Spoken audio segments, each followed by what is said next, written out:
What is going on, Raider Nation? It's your boy Sanjit back at it with another video. The Raiders have went out there and signed an absolute monster defensive lineman that I kind of want to talk about. This is a guy that's 6'6", 347 pounds. This is a guy who was a IPP prospect named Lockie Tassi, and the Raiders went out there and just signed this guy, right? So the Raiders don't get that IPP exemption of the roster spot, but if they went out there and just signed this guy, that means there's something with this kid. And I watched his highlights a little bit, and this guy looks impressive as hell. So the report is put out by ESPN. So the Raiders inked 6'6", 347-pound defensive lineman. The Raiders signed Samoan-born Australian IPP prospect Lockie Tassi as an undrafted free agent. The 21-year-old was playing community rugby for Queensland Samoa before making the switch via the NFL International Pathway Program. So essentially, this guy was a rugby player, essentially, right? And he's one of those guys where, someone noticed him probably within the Raiders scouting community, and they said, this guy is different. He's 6'6", 347, and when we watch him playing rugby, this guy runs, and he's just different, right? He's a lot different in terms of the athletic profile. And Jeff Stoutland talks about this, right? One of the things he saw with Jordan Mailata, if you guys know who Jeff Stoutland is, that's the Eagles offensive line coach. One of the things he had seen with Jordan Mailata, 7-8 years back was this guy was, 6'6", 340, but the movement that this guy had was just elite. It was different. You don't have guys that big that move like that. And he went out there and said, we're going to develop this guy. We're going to put him on the bench. He'll be a bench player for 2-3 years. He'll play in games where we either blow a team out or get blown out. He'll practice. He'll learn the game of football. He'll learn the technique elements of it. And he's developed into a top 5 tackle. Mailata is one of the best tackles in the NFL. And the Raiders see something in this kid right here that makes them say, regardless of how raw this guy is, regardless of, us essentially losing that exemption with this guy, right? Keep in mind, the Raiders already have an IPP prospect in David Goa. That guy doesn't count against the Raiders roster, right? He didn't count last year. He won't count this year. This guy, if the Raiders were, randomly assigned, right, this guy to the Raiders, he wouldn't count either against the roster, right? But the Raiders probably would not have gotten him, right? I think they randomly just assigned players to random teams. But this guy was a part of the prospect list, and the Raiders obviously liked him enough to potentially bring him in. To me, this guy has huge upside, right? And I know we always use that word upside, and the thing is there's upside with every player that's coming into the NFL. But the difference is this, you look at a guy, for example, DeAndre Thompson that the Raiders signed, right? He's different, right? Thompson out of Tennessee, the wide receiver, he's different, right? The way he's built is completely different. He's 6'5", runs a 4.3 40-yard dash. He's built differently than, a 5'11" wide receiver that runs like a 4.5, right? It's different. The upside that these guys have is just going to be different. So when you're a defensive lineman that's 6'6", 347, and we don't know what his 40-yard dash is, but I guarantee you he's in the top 5% among all defensive linemen, historically speaking. Like, he's explosive, he's quick. This is a very, very interesting play, right? And I'm excited to watch this guy play a little bit. Now, I do expect him to be raw, right? I don't expect him to go out there and dominate. But it would be interesting to see a 6'6", 347-pound defensive lineman playing edge, right? It'd be interesting to see a guy that big play on the outside and bull rush a tackle and see what he can kind of do. Obviously, this guy's going to be a developmental player, but we'll see what he can develop into, right? It's not like we haven't seen guys develop in the NFL and then end up being really, really good football players, right? So we'll see what this guy has. I'm excited about him, but there's other news that has come out that has me just a lot more excited. The Raiders posted a picture of Kolton Miller from Monday's workout. So if you guys don't know this, a couple days back, Kolton Miller was actually at the Las Vegas Raiders voluntary portion of their training, right? Essentially camp. You don't have to be there, right? And some players aren't there. And Kolton Miller's camp actually put a report out. If you guys remember a couple weeks back, Jeremy Fowler reported it saying that Kolton Miller plans to hold out unless he gets a new contract. And, we talked about it. It was a weird situation because, yes, you did not have to be there. And if you didn't say anything, it would not have mattered, right? But the thing is Kolton Miller's camp had Jeremy Fowler put this report out there. Now, remember, Jeremy Fowler works with Adam Schefter at ESPN. These guys get the inside information from agents. Kolton Miller's agent told Jeremy Fowler that he plans to hold out unless he gets a new contract. Obviously, that was just to kind of make it public. Because, again, no one would have cared if Kolton Miller was not there, right? But the fact that this guy's there, he's working out, he's putting the effort in, at least tells me that he's invested in actually being there with the Raiders. He's invested in actually trying to win this year, right? And put the effort in, right? It's a new scheme, it's a new system. There's a lot of learning that he'll have to do. So here's one of the two images, and then here's the other one. This is the one that kind of went viral on social media. I think a lot of people kind of posted this one. Two images from the practice. Has me excited. I'm glad he's out there, man. Kolton Miller is such a big part of what the Raiders are going to do this season, right? You got to be able to protect Geno Smith. You know, we invested on the offensive line a lot in this draft, which really has me excited. We do need those guys to develop and kind of take that step, but having a left tackle that's kind of that cornerstone is a big part of being able to have success on the offensive line.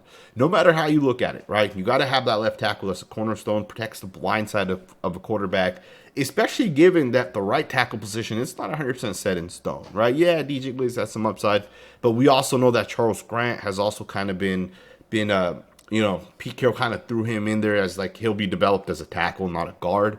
And I think, you know, when I watched the tape of Charles Grant from his final year and DJ Glaze from his final year, to me, Grant has more upside, right? Now, that doesn't mean he'll be a better player. I'm just saying from college, he has more upside. And we'll see as they kind of develop. And I should also say, you know, Charles Grant's not a perfect prospect. We don't 100% know what he'll translate into. I think he's going to struggle a little bit early on in his career. But again, development is one of those things where, you know, if you give Jeff Stoutland, a guy like him, Charles Grant, he's going to develop him, right? He's going to make him a really, really good player. So the offensive line coach for the Raiders, who happens to be Pete Carroll's son, has to be able to get it figured out, right? Either way, Kolton Miller is back, and I'm so excited about it. We'll see if he at some point signs a new contract or what that kind of looks like. I think there were some reports that he had already signed his contract. I don't think that's true at all, especially now, right? I reported at least on Monday.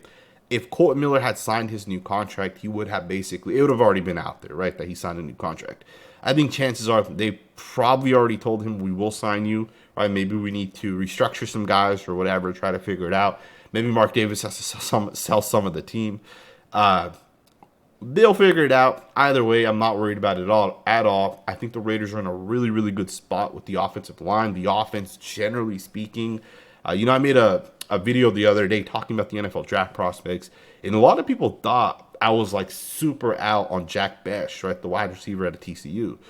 I am not out on him, right? I don't know why people thought I thought that guy's not going to be a good player. I'm not out on any of the rookies. I think the Raiders did a really, really good job. I think pretty much across the board, we got, from rounds 1 through 4, we pretty much got players that I feel really, really comfortable with at every single pick, right? I question Jack Bech specifically because there's other wide receivers that I personally like more that other teams obviously ended up drafting, right? Like Kyle Williams ended up getting drafted a couple picks after Bech.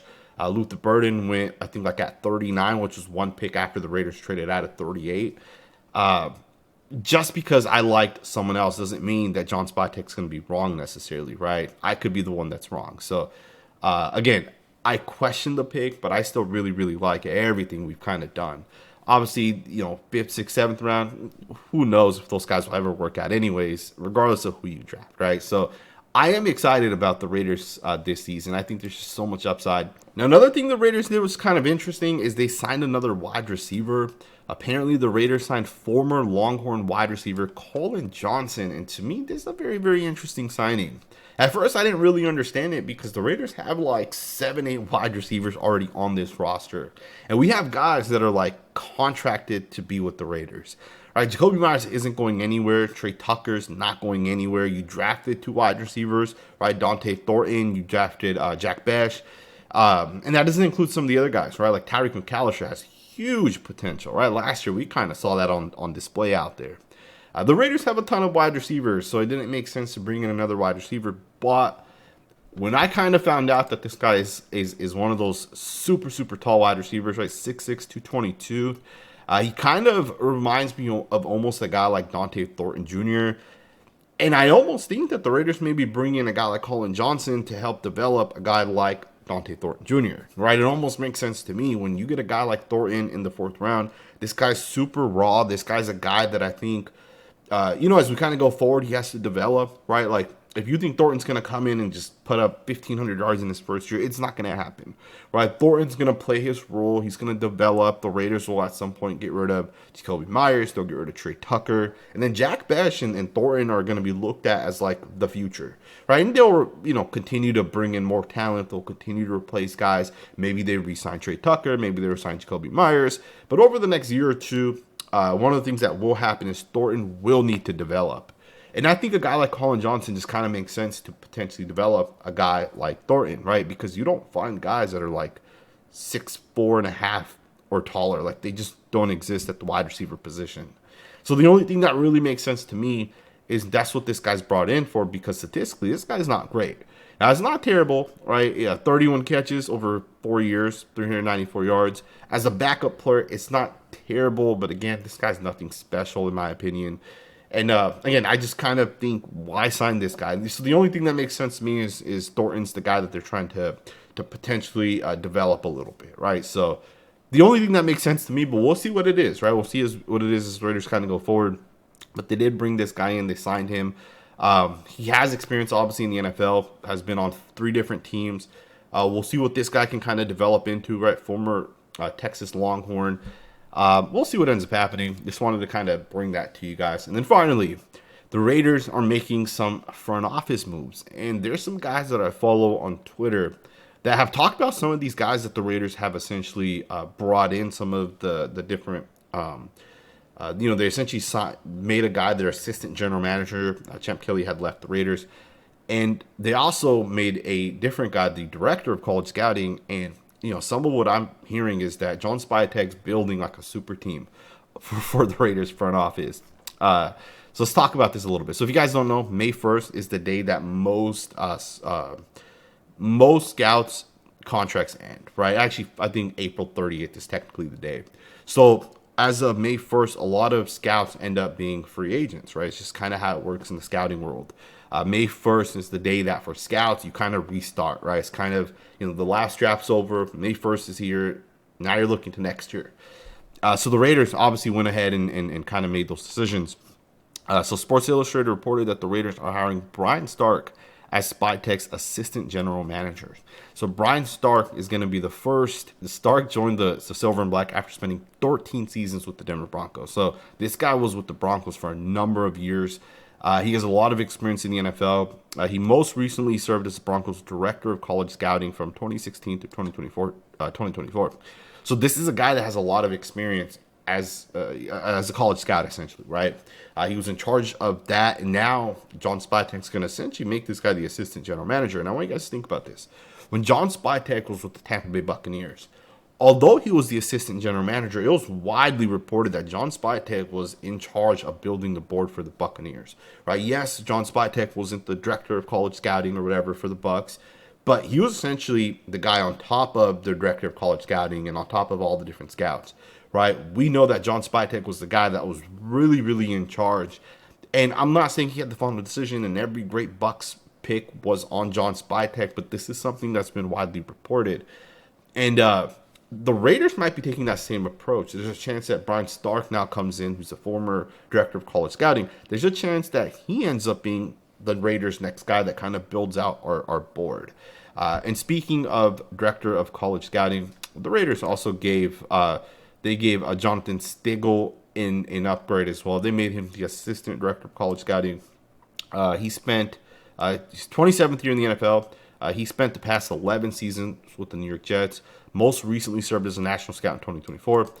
This was the guy that, from what I saw on social media, this was the guy that's super, super widely respected. One of the most respected scouts in the entire NFL. Like, this guy grinds, apparently. He's one of those guys that just puts that time in. And, I'll be the first to tell you guys, man, being a scout is a very, very difficult job. Not that it's like, it's not difficult in the general sense that, like, it's super hard. You got to use your brain. It's like crazy. And it's not rocket science, right? But the thing with being a scout is, you're on the road all the time. You're constantly doing the same thing over and over and over again, right? Like, us, we might say, hey, that's cool. He gets to go and look at, go to every game and he gets to travel. It's all paid for. It's a difficult ass job, right? I spoke to multiple scouts at the Hula Bowl, and that was one of the things that, it's a tough job, right? Like, it's not as great as people think it is. This guy's been grinding for years, and he like loves it, right? And that's like the stories that are kind of on social media about this guy. Multiple big accounts posted about this, right? Multiple people, in specifically on in the scouting side of things, right? So to me, it's kind of interesting. The Raiders are bringing this guy in. They're kind of putting him as the assistant director of college scouting. So we'll see what ends up happening, right? But I will say this, never overlook the actual front office moves. Some people actually do think, and I'll give you guys an example. I think his name's Adam Peters. Don't quote me on that's who it is, but Adam Peters was with, and I don't know if that's his name. He was with the 49ers for a number of years, right? He was essentially an assistant with John Lynch of the 49ers. And apparently this was one of the guys that was like considered, super, super respected. He was considered one of the smartest minds in all of football. And this guy got to handpick which team he wanted to essentially go to, right? And he handpicked the Commanders in just in 2 years. This guy's got them a franchise quarterback. He just traded for a franchise left tackle. He drafted another left tackle coming out of this draft that I personally really, really like. And this guy's kind of revamped the Commanders, and the Commanders are one of the better teams, at least on paper. And he's a widely respected general manager. But the thing is when he was the 49ers, he kind of helped them do the same thing as well, right? He helped kind of build up that team a little bit. And, never overlook the front office, and not just the actual general manager, right? The front office members, right? All the other guys. Never overlook it. I know a lot of the times we don't actually know any of the guys, and they don't ever really get any sort of respect, but just don't overlook those guys. It's a big part of being able to draft properly, and then, otherwise on the other side kind of fail at drafting, right? It is interesting. We'll see what ends up happening, right? The Raiders, I think, have done a really, really good job kind of where they're at on paper, right? We'll see how they kind of put it out there. Coaching's going to have to be on point. Guys are going to have to develop as well, right? Like, Charles Grant's not going to come in and be a starting caliber tackle, an all-pro guy day one. He might develop into that in 3 years, but he's not going to be that day one. Jack Bech and Thornton might eventually be all-pro players, but they probably won't be that on day one, right? But there's so much upside in so many of these different guys, and I'm just excited about the Raiders' direction, man. I really do think what John Spytek did this first draft actually makes me feel like he knows what he's doing. If the Tyree Wilson, Jalen Carter pick could be made all over again, I think they would make that right decision, right? And the fact that these guys took koonce when some people are like, hey, we don't think it's going to work, he's too small. But on tape, he was right there neck and neck with, arguably, koonce had better tape than Jalen Carter coming out. These guys pulled the trigger and they took him, right? They took the guy with the best tape, and we kind of saw that happen throughout this draft as well. So I'm confident in what John Spytek did up to this point. Was not confident in Dave Ziegler at all. Pretty much right away, I saw it, right? I said, this guy's not a good general manager. The first year, made a couple of bad decisions. Second year, terrible decisions. And at that point, we knew this guy's not any good. And they fired him, luckily, pretty quickly after that. But I think Spytek has it. So we'll see what ends up happening. Obviously, you guys see the backgrounds. Looks a little bit different. We did move. And it's been a really, really busy few days. And, I'm still setting up, and I'll probably have this looking different than what it looks like right now. It definitely will look different, right? But it's been a crazy couple of days. A lot of news coming out. I do have some film breakdowns that are coming. Hopefully tomorrow I'll have the Darian Porter film breakdown. That's the first one that I really want to get to because this guy has huge upside, right? So I hope you guys enjoyed the video. Thumbs up, subscribe, and I'll see you guys next time with another video.